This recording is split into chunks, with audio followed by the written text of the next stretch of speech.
Yo, what up, dogs? I went and saw the Barbie movie on Thursday last week at 6:45. I made sure I got my ticket earlier in the day because I had a feeling it was going to be sold out, and I'm glad I did because when I went and looked for a ticket, there was only one ticket in a good spot left.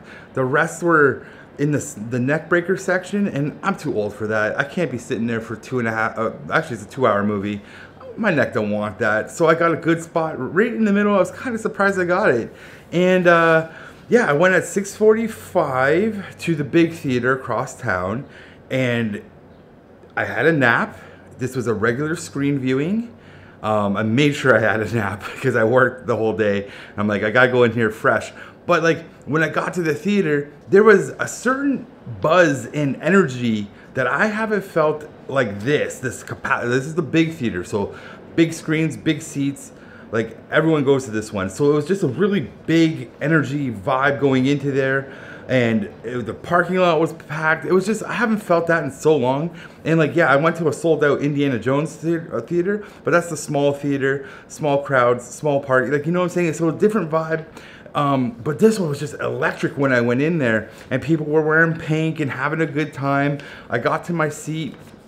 I didn't get any concessions because I knew it was a sold out film, and I'm a big boy, so I knew I didn't have the space to enjoy popcorn and drinks and stuff like that. So I got a tea and I just held it in my lap, and I was just taking little sips. And there was like ticket confusion for people trying to get to the seats and stuff like that. We had ushers. It was just very chaotic and hectic, but a great energy all around. I was a little hyped. I'll be honest. My energy levels picked right up because it's like it's been so long since this has happened in a theater for me.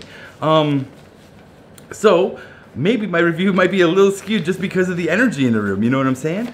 But we're gonna get into it. Oh, before I get into the film, I do have actually like a little history with Barbie myself. I am a child of the 80s, as I've said before. I am in my 40s. I have a younger sister who's like a year and a half younger than me, and she had Barbies. I had G.I. Joes and He-Man and stuff like that. She had Barbies and Cera. So obviously our toys always played together, and you know, I used to play with Barbies growing up as a kid. I'm not ashamed of it.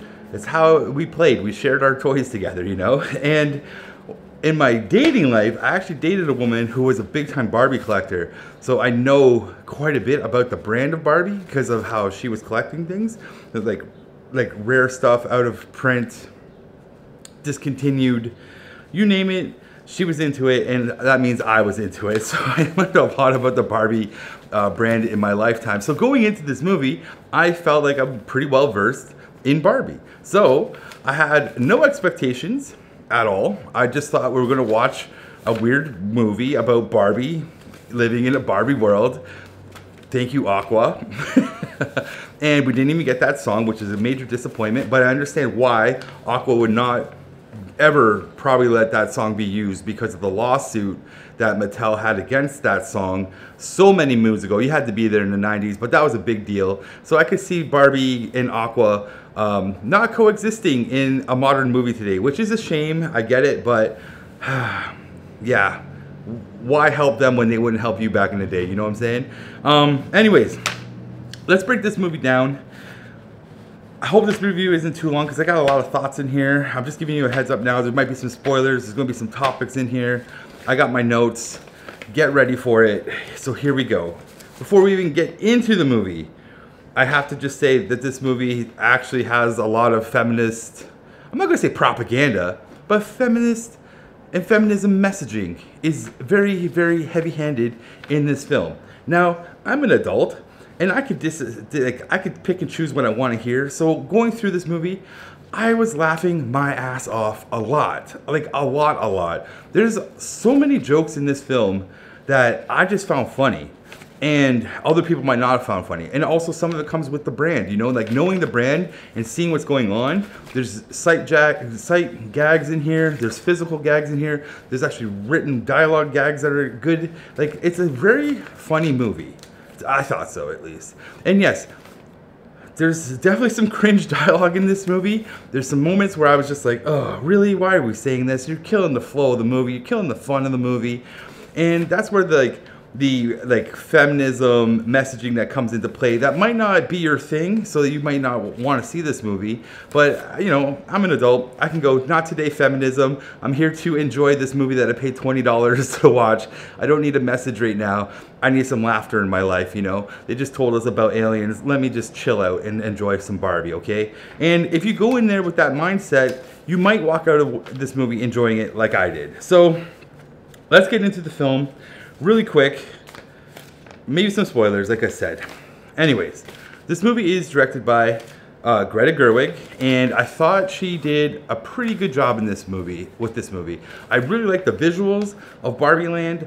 I thought like she really brought it to life. Her crew that took the time to put the attention to detail into this movie and building out the Barbie Land set, I thought it was impeccable. I enjoyed so much of that world that they built, and I just thought they got the colors right, they got the vibe right, they got like what it's like to play with Barbies also correct. You know what I'm saying? There's a lot of things in this movie that they actually took the time and got correct, and that made it an enjoyable film for me, because I was like, holy crap, look at all this stuff. Because I just know the brand. So beyond that, and as we'll get into the story here, it starts off with narration by Helen Mirren. And she tells us about the introduction of Barbie, and they use the 2001 Space Odyssey introduction of Barbie as the monolith coming down and disrupting the maternity narrative of children playing with baby dolls, because that's how it was in the 50s or 30s and 40s and stuff like that. The toys of play back then were baby dolls that mimic motherhood and raising children, specifically female children, in the vein of motherhood. And that's not a bad thing. You know what I'm saying? Like, that's a perfect way to play. I totally was like, okay. But then the kids all smash their old toys and say Barbie is the way. And see, here's the thing about this movie. I'm going to just to go off on a little tangent here, because Barbie introduces this idea of like corporate greed, capitalism. Man, it's so crazy how that works out, right? But it's also, there's a couple messages going on in here. Okay, we might get a rant early, because the thing about this movie is it also feels like they're doing a little bit of corporate washing of the actual image of what Barbie was and what it became to be. Because when Barbie came out, it was a new toy for girls, which disrupted the market and became a dominant force in the industry. This toy changed everything. However, in the 90s, this toy got a lot of backlash for putting up this notion of you have to look like this to women. You know, I forget what Barbie's dimensions were, but big itty bitty waist, big hips, big bosoms, you know what I'm saying? And that was like the ideal message going out there, like women have to look like this. And Mattel got trashed for that, but they don't bring it up in this movie at all. They put forward that Barbie is the leader in innovation and pushing the narrative of women to be whatever they want to be, because Barbie has had all these jobs, which is correct. However, they don't mention any of the backlash at all. So it's really a very positive narrative of what the Barbie has done. However, they do address it once in this film, and I'll get to that. But it's just a very interesting opening message that you get right off the beginning. Smacked right in the face. Here you go, guys. Get ready for this. And I thought the scene looked cool and all that, whatever. But then we get into Barbie Land, which is a good 20 minutes of just interacting into Barbie Land, where we get Margot Robbie as Barbie, who is great in this film, by the way. I loved every scene she's in. And she sets up the Barbie world where everything is perfect. Everything is ran by women. It's a matriarchal system. Think Amazon's, but 2023, right? And it makes sense in the context of the Barbie brand that Barbie Land would be a matriarchy because of the toy line. The toy line and brand has Barbie of all job types is Barbie. So in the Barbie Land, it makes sense that it is a Barbie, that Barbie Land is a matriarchal system. So there's Barbie president, there's Barbie Nobel Prize winners, there's Barbie lawyer, there's Barbie, what else is there? Garbage pickers, garbage people, not garbage people, garbage women. There's construction women. There's like every job you could think of, Barbie does it. You know what I'm saying? So it makes sense in this world that this is a matriarchal system, and it makes perfectly good sense. And it's hilarious, okay? Because when Barbie wakes up, it's a perfect world. Everyone loves, who is this Barbie? Stereotypical Barbie. Everyone loves her because she's the OG Barbie, you know what I'm saying? And she lives in a perfect world built of plastic and fun and excitement. It's parties every day. But there's Ken. And Ken, who is played by Ryan Gosling, which is, it's Beach Ken, the original Ken. So you could also call him stereotypical Ken, I guess. But Beach Ken is in this world as well, along with all the other Kens. But they don't actually live in Barbie Land. We don't really know where they live at all. They're just there. They are an accessory, which is what the brand of Barbie has always been with Ken. Ken is an afterthought and an accessory to Barbie. He's always been treated that way. It's Barbie and Ken. So in this world where the Kens are accessories to Barbie, they are essentially simps to Barbie. And it's freaking hilarious because the Kens not only are simping for the Barbies, they are also frenemies to other Kens, which is Simu Liu plays another Ken. And they are Ken rivals, and it's freaking hilarious. The Kens are hilarious. I loved every scene the Kens are in. There is so many weird things in this movie. This movie is wild. This movie is wild and weird and hilarious. And there's another Ken that's not a Ken. That's Alan, which is a toy, I think it's the best friend of Ken, I can't remember, but discontinued, and that's Michael Cera. And he has just so many random gags that poke fun at Alan, and it's hilarious. I'm telling you guys, this movie is a good damn funny movie. It's so funny. So anyways, Barbie has a party, and Ken is simping for her. Like, he loves her, he wants to be with her. His world is complete with Barbie in it. And Barbie is having a party, and she has a moment where she has thoughts of death, which puts the party in a sour mood for a minute there. But then she changes lane, and everything goes back to normal. But the next day, Barbie wakes up with morning breath. Her feet suddenly are flat. Her body has cellulite. Her shower is cold. Her toast is burnt. Like, her world is falling apart because she has these new ideas. And it turns out that the other Barbies are like, you should go and see the Weird Barbie, which is played by Kate McKinnon. And Kate McKinnon as Weird Barbie, I gotta say, guys, honestly, freaking hilarious. I laughed so much at her scenes because Weird Barbie is the Barbie that gets played with too hard. And honestly, my sister had a Weird Barbie or two.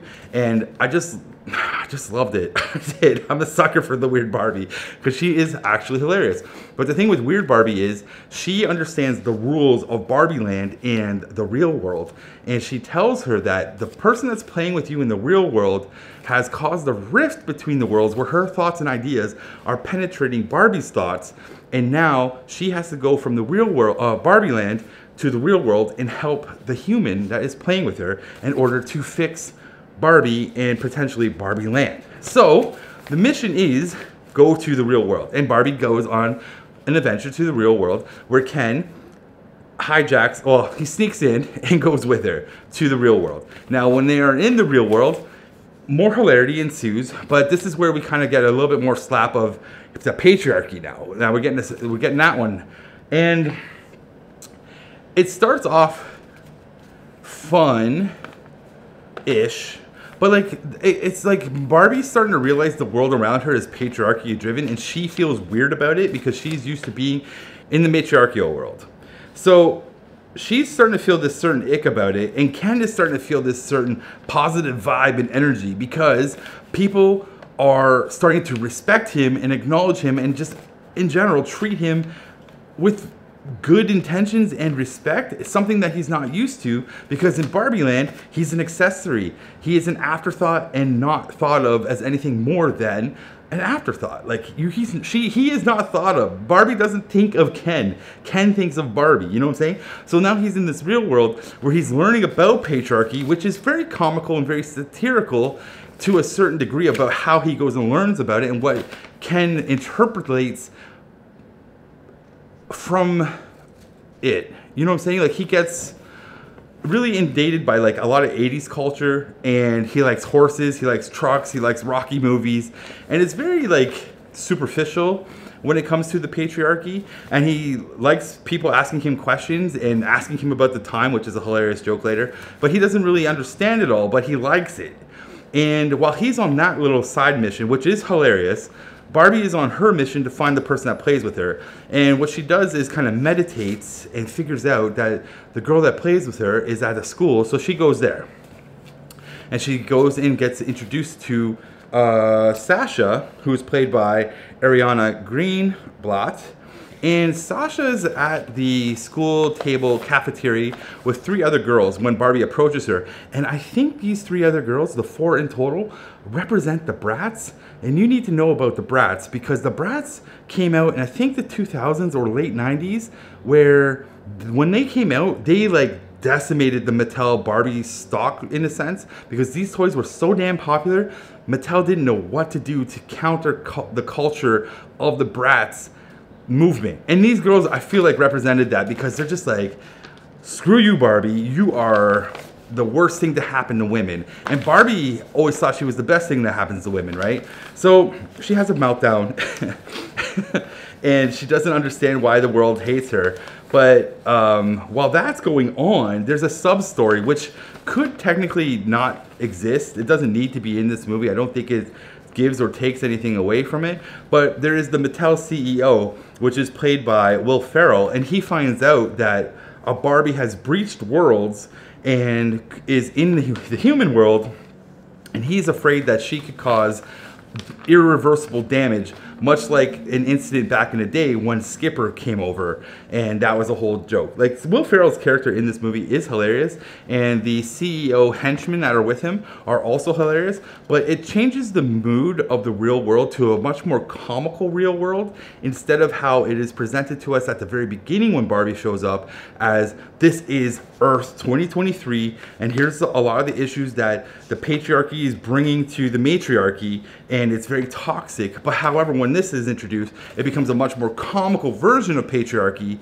and it's a very weird tone shift that happens, and it may or may not land with you. But they eventually capture Barbie, and they try to convince her to get back in the box, because I guess the whole thing about it is like, she has to go back into the box because she is starting to have out-of-the-box thinking, and it's too radical, and it could change everything, and if she changes everything, it's going to screw over their profit line, and that's all about money for them. So they want her to get back in the box, but she escapes and goes back to Barbie Land with the mother, Gloria, who's played by America Ferrera, and Sasha. And America Ferrera turns out to be the woman who's been playing with Barbie and giving her all these thoughts about death, life, cellulite, what's going on in the world, giving her these humanistic thoughts about her own adult life.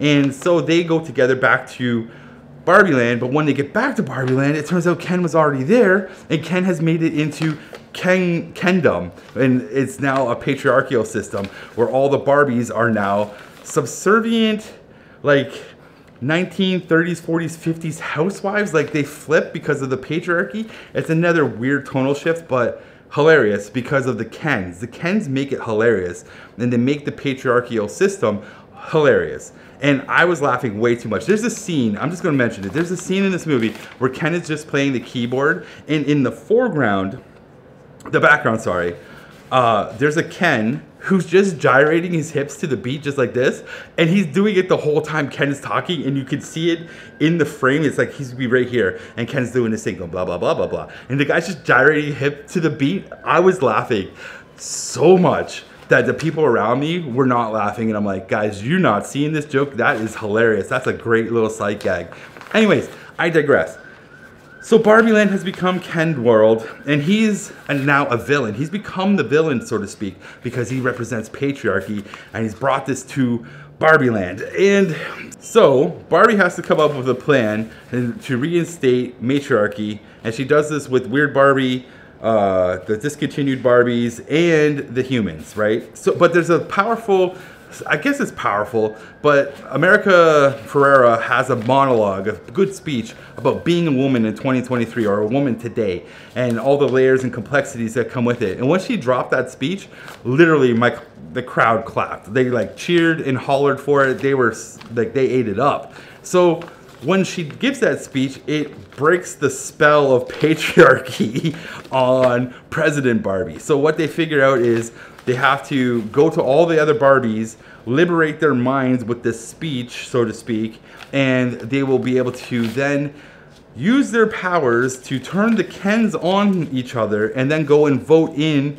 the matriarchal system at the end, which is what happens. There's a big war amongst the Kens because the Barbies trick the Kens into thinking that they're texting the other Kens, causing this jealousy, and that's a really weird concept that we'd probably have to go into deeper about, where it's like these Barbies are playing the Kens' emotions so they can get what they want. It's so devious.